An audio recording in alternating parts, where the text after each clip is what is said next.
Good evening, everybody, and welcome to another edition of No Limits. My name is Scott Morganroth, and I am pleased to be joined by Kevin Wenke, my instructor over at Gold Coast School of Insurance. And Kevin and I have known each other for a few years, and I've had a lot of good instructors at Gold Coast. But I got to tell you, Kevin, you were a guy that wasn't just an instructor, but as time went on, you became a good friend. So I'm really I glad appreciate that. that you can join us tonight. So anyways, Kevin, why don't you give us a bit of an introduction about yourself?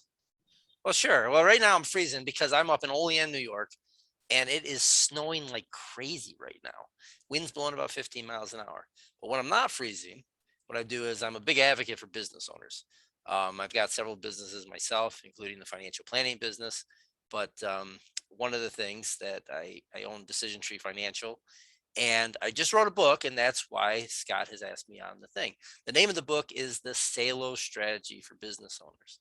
And let's get started. Let's talk a little bit about this and tell some stories and We're going to do rock and roll. that. And for all those individuals that wonder why I'm wearing an Indianapolis Colts Yeah, hat, oh no, Kevin, we got to do it. That's okay. I mean, there's some Wisconsin Badgers out there. It's a national show, Kevin. Okay. yeah, Jonathan he's Taylor, gonna. 5 touchdowns, made life difficult for the Buffalo Bills.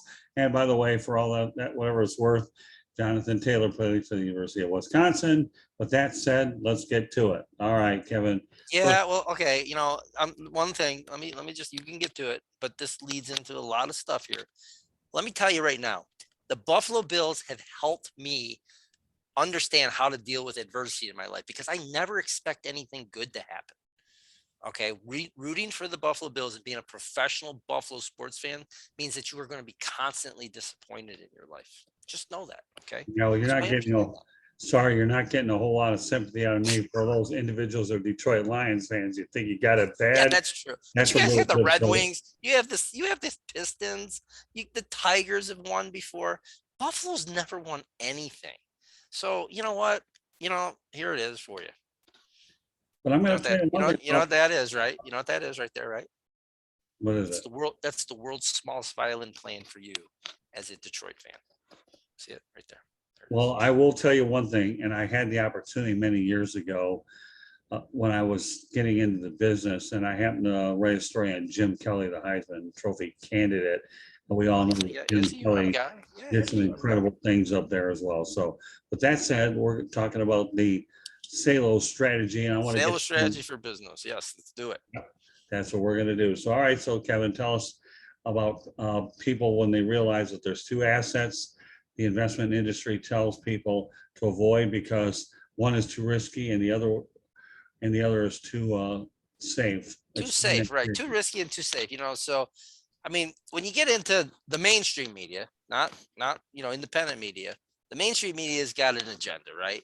They really are out to make money for the big companies, right?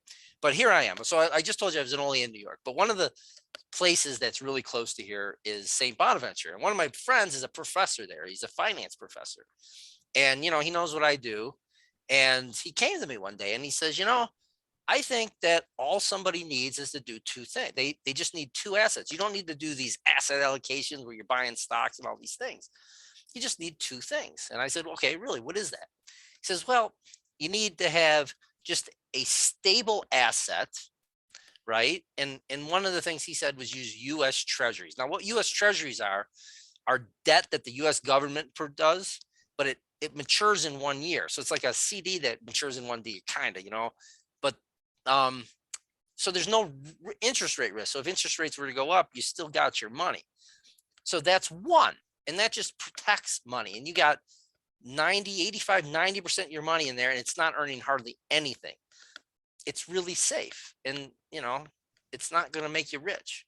So what you need on the other hand of that is something really risky that could go up 4,000, 5,000%, but it might end up going down to nothing and being absolutely worthless. But here's the thing, by going worthless, you've protected so much money that you're still getting the same type of gain when the market goes up. But if the market collapses, like, it has 2001, 2008, 2020 in March, it went down 35%. Can you imagine the peace of mind to know that the worst that you're going to do is lose 10%. So as you see it going down and down and down, you're not losing your money. You've already lost the maximum amount, which was maybe say 10%. So that other asset is something that is called a leap option. And the leap option is just something that is greater than a year. And it's a contract that allows somebody to purchase the stock market at a price, a predetermined price, sometime into the future. So for example, if the market, let's just say the stock market, everybody knows what the stock market is, and everybody wants to go up, and all anybody really cares about when they invest is they want to take their money and they want it to go up in value so that they can make money on their own, right? So what a leap option does is says, okay, I've got, I don't know, 10,000, 100,000, whatever that is. And I want the right, it's at $100 today. And I want the right to buy it a year from now at $100, something like that, right? It can be $90, whatever. So now what happens if the market goes up to say 130, 110, 150? You have a contract that says you have the right to buy it at $100 anytime in that year. So if it's at 130, you can buy it at 100 and sell it at 130, instantly make money, right? Pretty cool, right? Yeah. Here's the other cool part. If it's at 100 today and it goes to 70 or 60 or 50 or 30 or 10, all you lose is your money. So now if you take the two of these, you've got the real risky, which is this leap asset, this leap option, and you got the real safe. You can see that you're protecting so much of your money. But here's the other part of it that most people don't understand. When you do that, you have a pile of cash where you can be a buyer when everybody else is selling. And if anybody's an investing person, they've probably heard that saying that a guy named Warren Buffett, they say Warren Buffett is this guy. He's, they consider him the greatest investor of our time, right? He runs a company called Berkshire Hathaway. He's about 90 now. But that's one of the things he says. He says, you got to be greedy when others are fearful and fearful when others are greedy. And so the Sallo system is a way of doing that. But the Sallo system isn't these two assets. All right. The Sallo system is stable assets and the leap option.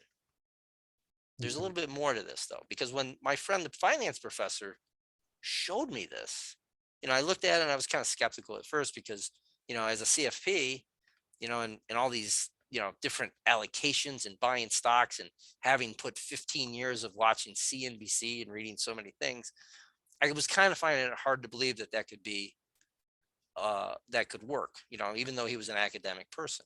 Well, why is the whole world doing this then? And it really comes down to money. There's no money into what I just said for the financial industry. It probably costs about $5. If you got $1 million, it costs you about $10 a year to do what I just said. Okay.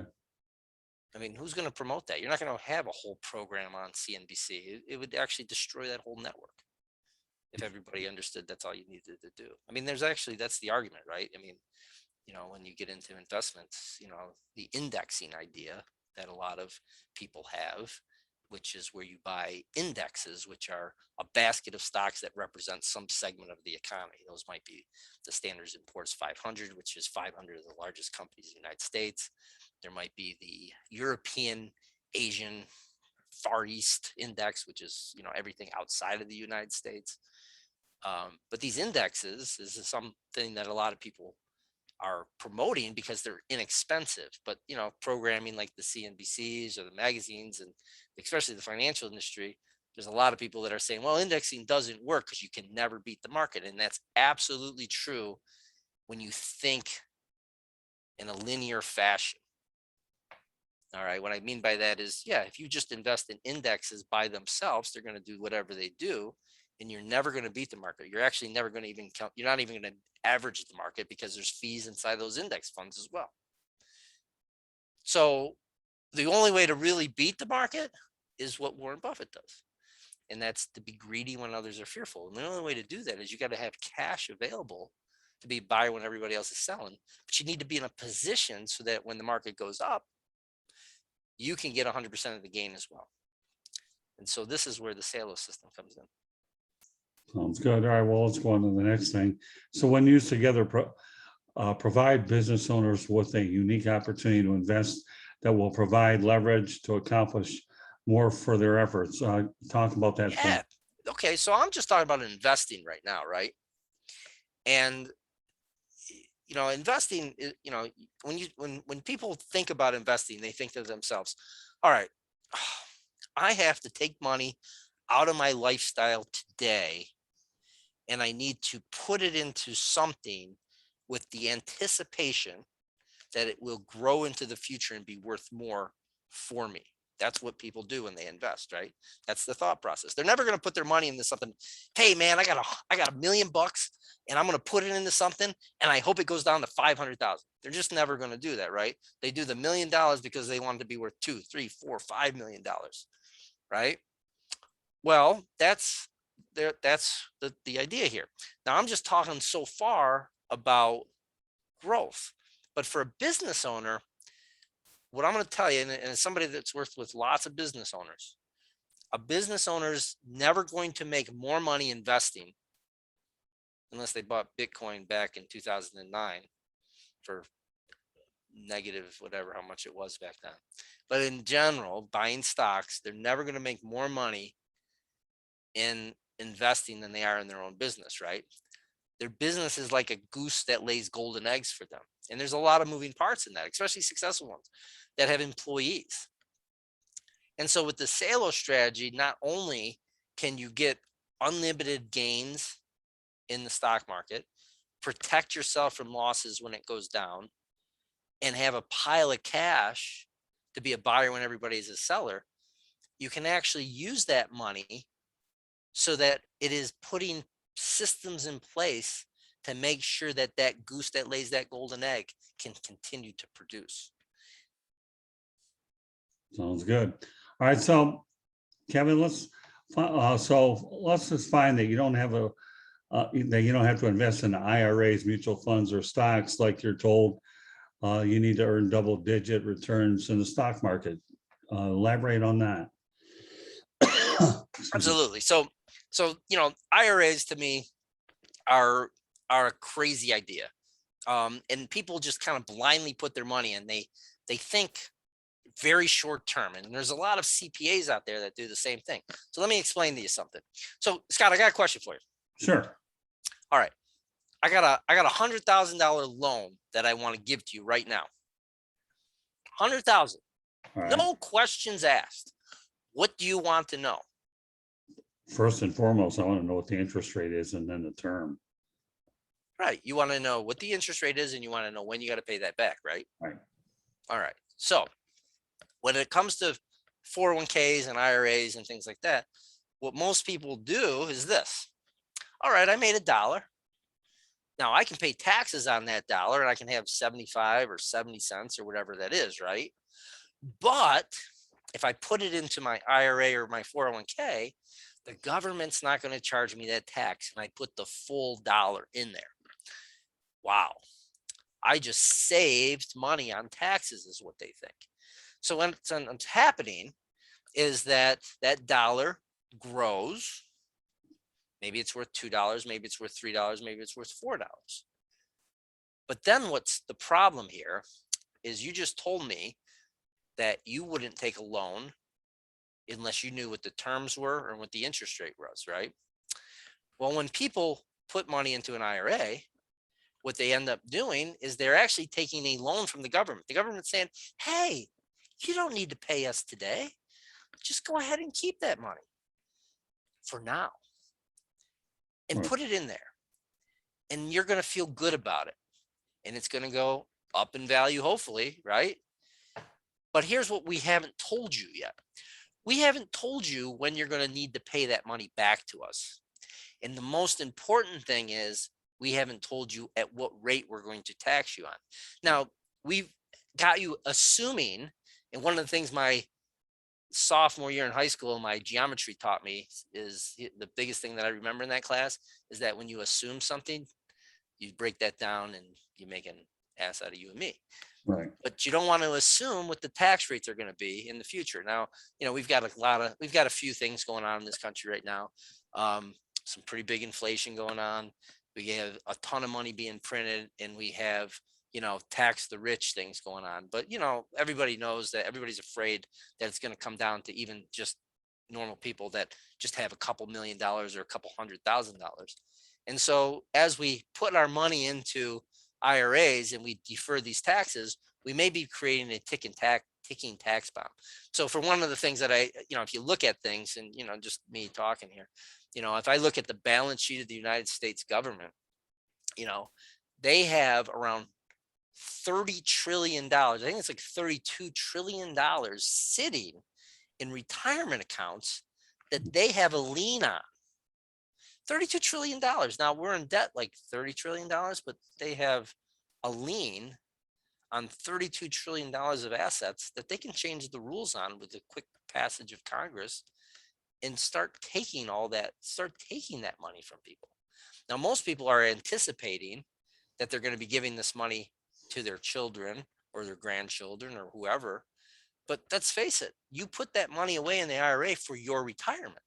Well, what would happen if the government says, well, you're passed away now, you didn't need it for retirement, so we're just going to go ahead and take that now because it served its purpose and you didn't end up using it. Hmm.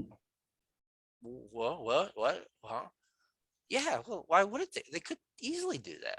You're not going to argue it. You see what I mean? Yeah. But people are doing these things blindly. They never question it. They don't challenge the status quo. I mean, they think they do, but they don't when it comes down to it. And, so I'm just telling you, I'm not saying that it's bad. I'm not saying that all it's going to happen. I'm just saying that it could. And I'm just saying that you need to look at alternate ways to diversify yourself and to think differently so that you're not in a position where you're not in control. Because ultimately what you want to be, and the best way to be, is that no matter what happens, you want to be in control of your situation. So That's part of what a financial planner does. Yeah, my question to you is, when you talk about term type of things that we just spoke about, okay, at what point do penalties come into play? Oh, absolutely. Well, that's a whole nother thing. Right. The penalties that are on 401ks and IRAs are pretty intense. I mean, most people end up cashing them in. So they defer the taxes at their tax rate, but then they need the money. So they pay taxes again anyway, plus a penalty. And the government makes a fortune on that, it's not a bad thing altogether. All I'm saying to you is that I mean, having worked with thousands of people, I've seen people that have just continued to put tens of thousands of dollars just building this time bomb and never thinking of the potential consequences that could happen because it never has. Since it never has happened, it must not going to happen, right? Well, that's kind of the definition of what a black swan was. Oh, the whole black swan idea, right? A black swan can't exist. This was the idea that until they actually saw it, and then they kind of figured out, oh, well, maybe it could happen, right? And thing is, I'm not Nostradamus, and neither are you, Scott. Right. And I don't know anybody that is. I'm just saying that, I don't necessarily want to be susceptible to any unforeseen circumstances that could happen. And so that's why I say, do you really need an IRA, or do you really need to put so much money into an IRA? And again, so as a business owner, the Sallo strategy shows you how to kind of leverage your business to actually have a diversified portfolio, have all that upside potential, have cash to be a buyer when everybody's selling, and to take advantage of that, but also not to put yourself in this position to have a ticking time bomb of your assets if you're in that tax bracket. So that's the idea. Okay. All right. So let's learn how to reduce both direct and opportunity costs, so you don't find yourself wasting resources, putting more profits on your bottom line. And then I have a couple of questions I want to follow up with. Sure. So you got to, so direct costs and opportunity costs. You just said two terms. People are probably going, what the hell are you talking about? Right. Right. So, I mean, so let me define what those are. A direct cost is kind of simple, right? Direct cost is, when it comes to managing money, it's, a lot of financial planners will charge 1%. So if you got $1 million, 1% means that they're charging you $10,000 a year. Now that's 10,000 that's removed from your portfolio, and is no longer available for you to use, and it no longer can grow or anything like that. And if you think about that over a 30-year period on just $1 million, that's 300,000. But really, if you think about the growth that it could happen, it ends up being closer to like $1.5 million. And that's the history of that. That's a lot of money, but that's direct cost. Opportunity cost is this. That is the opportunity cost is the benefit that you forgo for the benefit of another choice. So, for example, you can have $10,000, and you can say, "Well, I can take this $10,000 and have a killer vacation in South Florida, right?" Or and then that money's gone. Or I can take this $10,000 and invest it and hope that it grows. But if I invest it, I can no longer do my vacation. Okay, that's the opportunity cost of investing. So when you think about trying to reduce both direct costs and opportunity costs, all we're trying to do is do two things. We're trying to reduce the cost of the things that are being taken away from you to enrich somebody else, and we're also trying to get multiple benefits out of something. What would happen if you could go to South Florida on your vacation and make $10,000 or $15,000 in the process? Well, then that wouldn't be as much of an opportunity cost, right? Because you'd actually be making money on your vacation. All right, so here's the idea. When you can, insurance is another thing. Insurance is an opportunity cost too, right? Nobody likes insurance when they don't use it, right? It's a huge cost, right? Nobody likes writing that check or having that money deducted from their checking account, especially in South Florida for car insurance, right? I mean, South Florida's through the roof, and it costs a fortune to insure just even a little clunker car. And house insurance, homeowners insurance, right? Nobody wants it, but boy, the second they're in a car accident, the second that hurricane comes through and rips the roof off, they're glad that they have that backup plan. But it's very painful to write those checks, right, for the insurance. So if you could eliminate that, what if you could do something else where you're getting a protection that you would like, but if you could get it for free, but while you're simultaneously doing something else that you really want, like building wealth. And so that's where the Sallo strategy comes in. So one of the things we haven't talked about yet, Sallo. What the hell is Sallo? Well, I've told you, my friend Jim, who's the professor at St. Bonaventure, he had stable assets, SA, and he had leap options, LO, SALO. But there's two L's in the Sallo. The middle one is for life insurance. Now, I know a lot of people think life insurance is just the worst thing and the absolute, it's the worst product there is. I'm going to tell you it's the best one. And here's somebody that owns their own registered investment advisory. All right, so I have my own. I don't work for anybody. I would make money on the fees, the opportunity cost, the direct cost, if I charged the type of fees that a lot of people do. But what I try to show people is how to capture a lot of those costs by using life insurance to protect their business. So as a business owner, a lot of people depend on key people that are there, that are working for them, that might have all the connections with their customers, that may know all the processes, et cetera, right? And one thing that I see that a lot of people do is they just kind of hope and pray that nothing happens, But the fact is that if they're good, a couple things are going on. The competition probably wants them and are probably trying to actively take them away from your business. And there's always the risk out there. So not only do you have to worry about you as a business owner of, having something awful happen, like a premature death or a disability or sickness or anything like that, you also have to worry about your employees, and you're responsible for that. I mean, you're the leader of your company. And so you got to start thinking about, if you haven't already, how can you make sure that you're taking care of your people, but also making sure that they can continue to take care of you. And that's where insurance comes in. And I've always asked people, I said, if I could just give you this insurance for free, would you take it? And most people are like, oh, absolutely. And of course, that's absolutely true. And, one of the things, with that we found out after September 11th is that, all the folks that had that happen when the towers fell down, is that they were very underinsured. But once the government wanted to give them the money for that, they got 1.7 million. Everybody took it because it was free. So we all know that that will happen. And I don't know anybody that wouldn't take insurance if it was free. But there's where the Sallo strategy comes in. See, now I'm going to use this whole life policy, which whole life's really cool. Just a couple of weeks, just a side note. Today's the 22nd of November. And do you know what happened in November in 1975, I believe it was, on Lake Superior?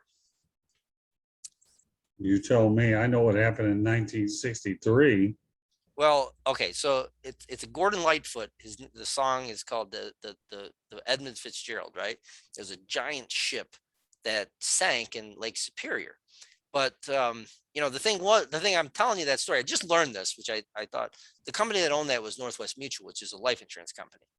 They own the Edmund Fitzgerald, which was taking iron from Wisconsin to, I think, Cleveland was where it was going.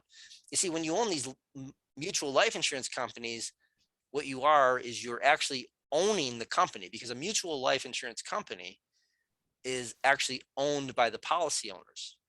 And it's a little different than a for-profit company, because they're only in business to just provide insurance benefits.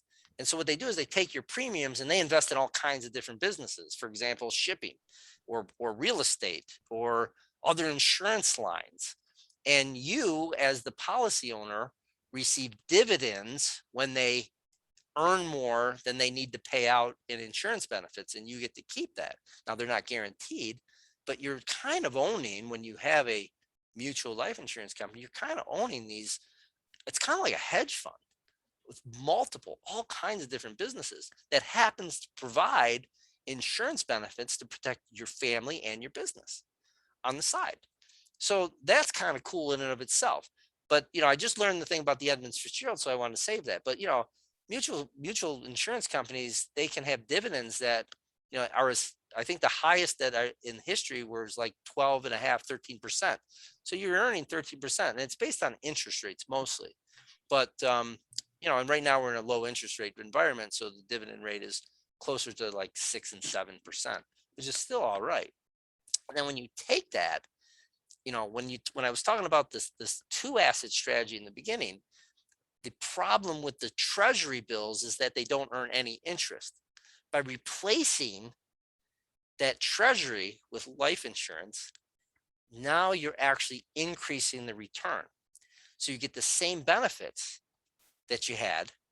So now you have the stable asset, you have the sum of your money in the treasuries, you have some of your money in life insurance, providing you with all those benefits that the life insurance does, plus giving you access to all those different investments inside of there. And you have the leap option that allows your money to potentially grow 20, 30, 40% when the market goes up, when it goes up that much, while also protecting yourself if it does collapse again, which we all know it's going to someday. We don't know when. That's kind of the problem. But you want to be in a position where you're in control and you have options. I mean, you have choices, I should say. And cash is king.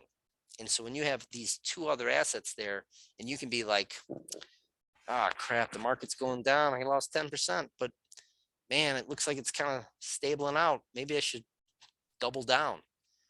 And you can double your money. And I got a picture in the book that shows how that could work. And you're talking about power. I mean, can you imagine how that would feel when everybody else at the parties you're talking about is like, yeah, my investments are down 60%, 70%. I don't know what I'm going to do. And you're like, oh man, that sucks. Well, I doubled my money. What? How did you do that? Yeah, I didn't follow the status quo. I did it a little different. That's the investment side. Now let me go back to the business side. Let's imagine that something happens in your business and you did the Sallo strategy and you do have the insurance products in place and you don't have to miss a beat if something happens. Now, nothing happens, which hopefully nothing ever happens. You're just better off. But if something does happen, you're going to be able to look at everybody else that's in your company and say, it's all right. We had systems in place so that we're not going to miss a beat. And that's powerful. And that's what this is all about. All right, so let me bring up a couple interesting points. By the way, what did happen on this date in 1963, the assassination of John F. Kennedy, for those that are history people, that occurred in Dallas, Texas, and I actually had a chance to see the site down in Dallas. It was pretty unbelievable. You know, I'll tell you a quick story about my family. My cousin was the emergency room doctor. He didn't see Kennedy, but he saw he was the emergency room doctor who saw I want to say what's his name? Well, I know that there's a police officer that was shot. No, the one who shot Oh, Kennedy. Lee Harvey Oswald or Oswald. Kennedy? Yeah, Oswald. My cousin saw Oswald in the Dallas hospital. Unbelievable. His name is Harvey. Oh, there you go. Steve Harvey. And yeah, that's, he was here. He came to I met him when I was like 12. And anyway, that's just another little side thing. Well, you talked about your buddy, the Fitzgerald guy. I'm talking about John Fitzgerald Kennedy. So we have a Kennedy, so we have a Fitzgerald connection. So I want to go over a couple points that I want a brief explanation on. And I mean very, very brief. Okay. So what I want you to do is give a shortened version, Kevin. Shortened, man. You're asking me a lot. Oh, I know, but I have to because we got other people that are making sure that even though you're really well-rounded in it, a lot of individuals are not. So give me a brief explanation of what is an opportunity cost, and I mean a very brief one. Yeah, it's the benefit that you forgo by making another choice with your money. So again, that goes back to should I go on vacation with my $10,000 or should I invest it? If I go on vacation, it's gone and I can no longer invest it. That would be an opportunity cost. And then what is a direct cost? The direct cost is just the money that you spend to do something. For example, it costs money to buy insurance. That's a cost that you have. Or when you invest, the fee that you pay for that investment services that's inside of the mutual fund or whatever. It's a cost that is being removed from your net worth for the service that you're receiving. Very good. So, all right, Kevin. So let's just see how to be positioned to be a buyer when everyone wants to sell, so you can buy low and sell high. Exactly. And I kind of hit on that earlier. If you just put your money in stocks, let's say you got $1 million, whatever it is, $100,000, whatever that is, and you own stocks and it's all in stocks. Well, the stock market average is 11%. It's, maybe 13% over the last 15 years or so. But the point is that you're all in, just like a gambler, and it goes up. But if it goes down, you're still all in and you don't have any cash. Cash is king. And so at the Sallo strategy, you still have 80% of your money sitting there available to be a buyer when everybody else is selling, because the leap option is doing all of the heavy lifting for you. It's like a rocket ship. In my book, I got pictures of rocket ships because it can go up 300, 400%, 500% in a year, but it can also be worthless. But that worthlessness is a sacrifice to protect the rest of your money. So they work together. And I don't know, I in the book I kind of do. Do you remember back in the 70s and 80s there was a commercial.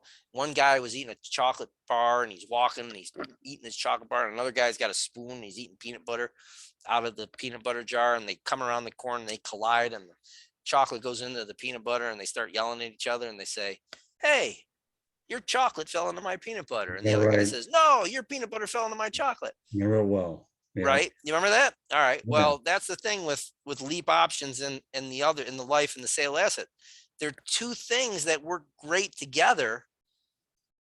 Okay. They serve a purpose. They complement each other perfectly for what we're trying to do. Whereas when you're in stocks, it's kind of a humdrum, it does what it does, but it gives you no flexibility. And I read a book, and the guy said in it one year, I remember, I'll never forget. It said, "Blessed are those that are flexible, because they will not get bent out of shape. And so it's all about being flexible and being able to be in control of your life. Well, I mean, like you pointed out, the whole objective is you want to buy low and sell high. That's what it's all about, making money. You know, and that's that you're absolutely right. And I always tell people when they ask me, hey, financial planner, what do you do? I tell them there's two things that you do: buy low and sell high, and spend less than you make. Yeah, you know, it's That's it. funny how you That's talk. it. That's it. That's it. It's funny how you talk about that because as I once in a one of my side businesses is I like to buy real estate domain names if I can get them for less money and they want to buy them down the road if they want to go. It's same when you conceptualize it, there are some similarities to it. So when we put things in perspective, Kevin, okay, we talk about new ways to be efficient, which will help move you towards continued success. So why don't you put into perspective what that's all about? Sorry, repeat that again. What is it? Sure, you're talking about discovering new ways to be efficient, right?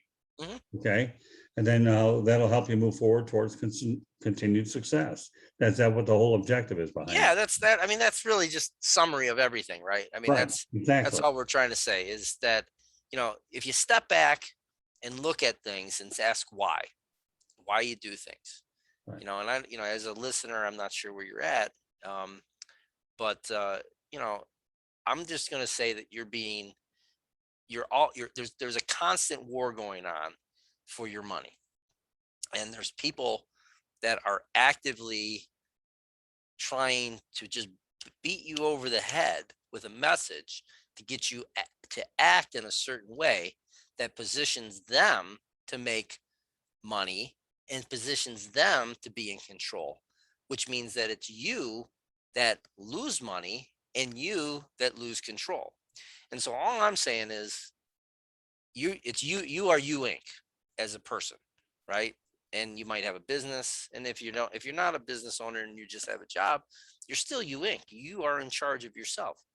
So step back, challenge the status quo, and ask why things are. Ask who's profiting from this, and ask is there an alternative on what you could do that would make it better for yourself and not necessarily transferring that wealth and time to somebody else so that you can have more time for yourself, you can have more money and better peace of mind. And that's really what it's all about.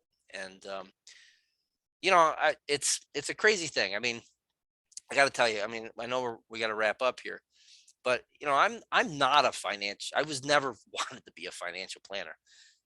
I actually resisted. Now, my grandfather worked for MetLife in the 1947 and 1972, and I knew he did well. He retired when he was 55 and had a house in Zephyr Hills, Florida, and then he lived up here. And just never appealed to me. I like to know how things work, So I probably get that from this podcast. But so I have a biochemistry degree. So I got into, I liked chemistry, I liked biology. I wanted to understand how things worked and ask why. That's kind of me. But I ended up becoming a financial planner because of what happened to me.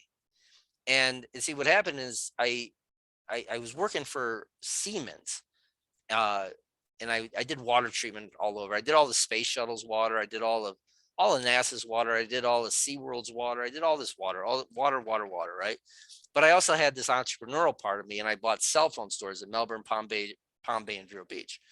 And I put all my money in there. And when I made a lot of money I say a lot of money, I mean, relatively speaking, for a 20-year-old, $250,000 is a lot of money. And I got out of the market before it crashed after 9/11, after dot-com boom or dot-com bust. And I had this cash, and so I put it into these cell phone stores.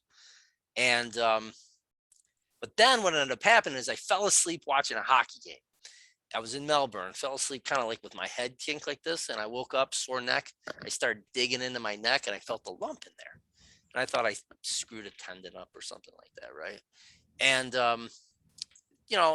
I said I got to go to a chiropractor, and my wife at the time told me I needed to go to the doctor, and I wasn't going to listen. But then she pretty much told me I was stupid, and so I tucked my tail between my legs and did go. And they did a CT scan, and those little lumps ran all the way through to my chest. And it turned out that I had a lymphoma. And so when I had lymphoma, uh, what ended up happening is I lost these businesses. Long story, I won't even get into that, but I lost everything. And so going through chemo, I luckily had health insurance, but I didn't have a lot of the other things. So I lost all my money, lost, 100,000 of other people's money, and all of my money. And I just started to think to myself, what could I have done differently?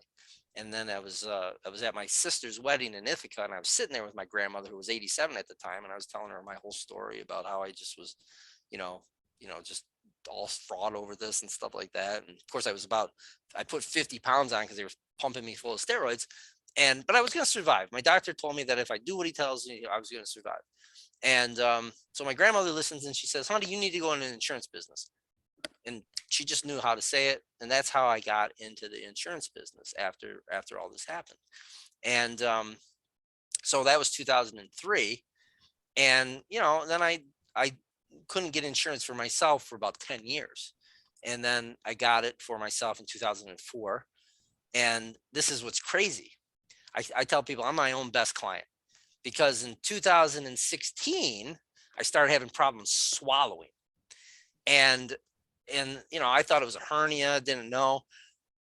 Went to the doctor. They did they stuck that tube down my thing to do a scope.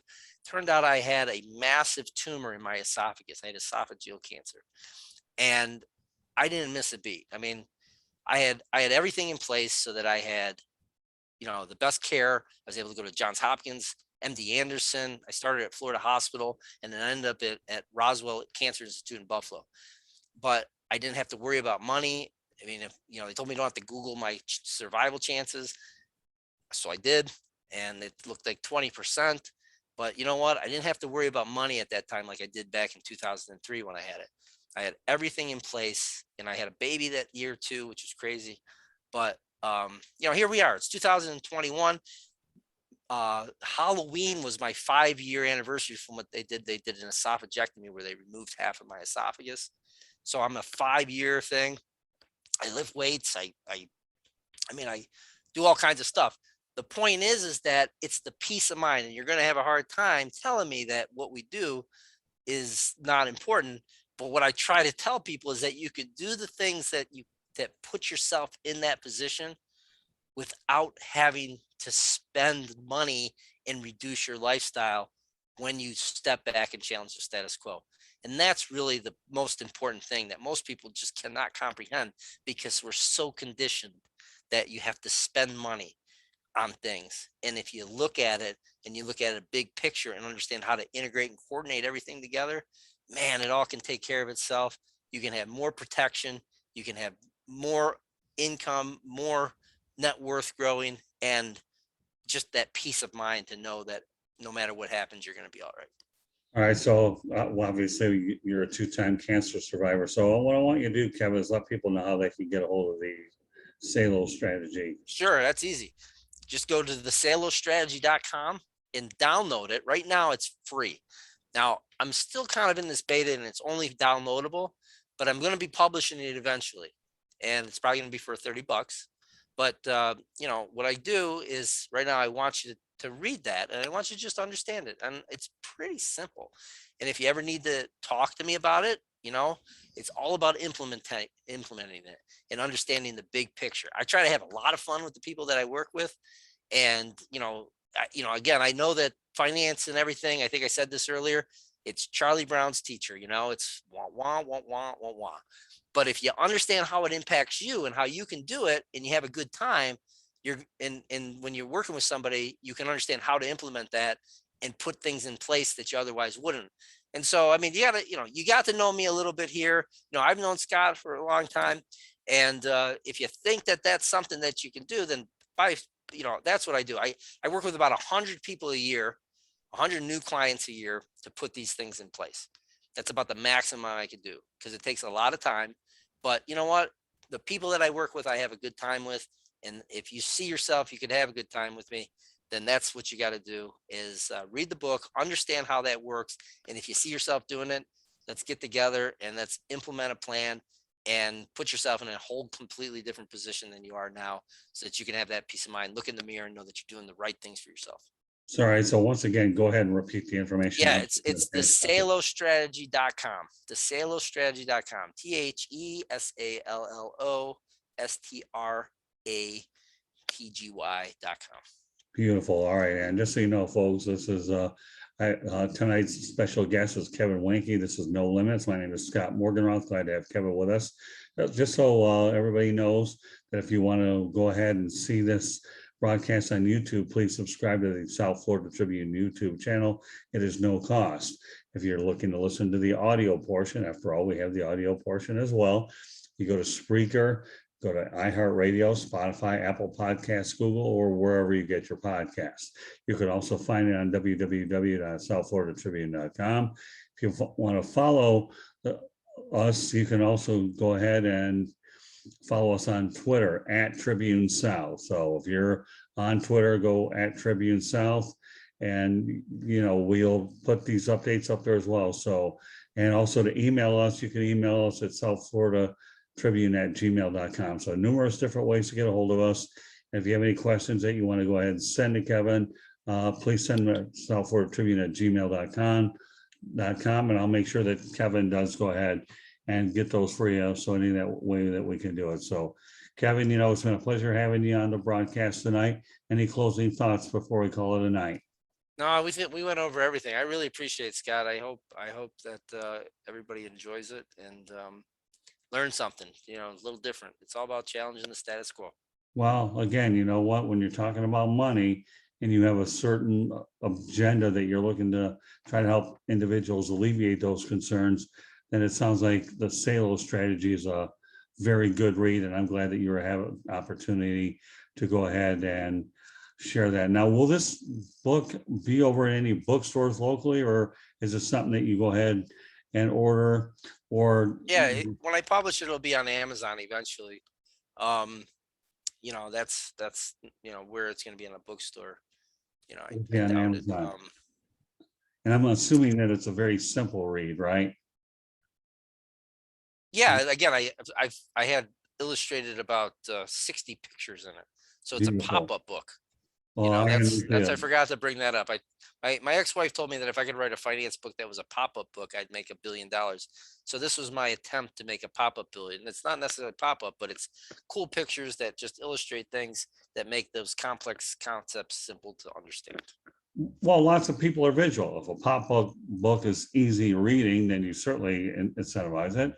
Just like when we do these shows, when we do audio or video, depending on how people observe it, it's as well. So everything's about visual, trying to make things a lot easier. So that's what it's all about. So anyways, Kevin, once again, thank you very much for joining us on this edition of No Limits. My name is Scott Morganroth, and I am the CEO and publisher of the South Florida Tribune. Once again, our website, www.southfloridatribune.com. So feel free to find anything that we do on there as well. And my incredible wife, Candy Ebling, does a marvelous job putting this site together, both putting all the broadcasts on there as well as posting the content. So Kevin, look forward to seeing you when you get here in Florida again, and also looking forward to bringing you on other different platforms as well. So again, thanks a lot for joining us tonight. Excellent. Okay, thank you. Good night, everybody.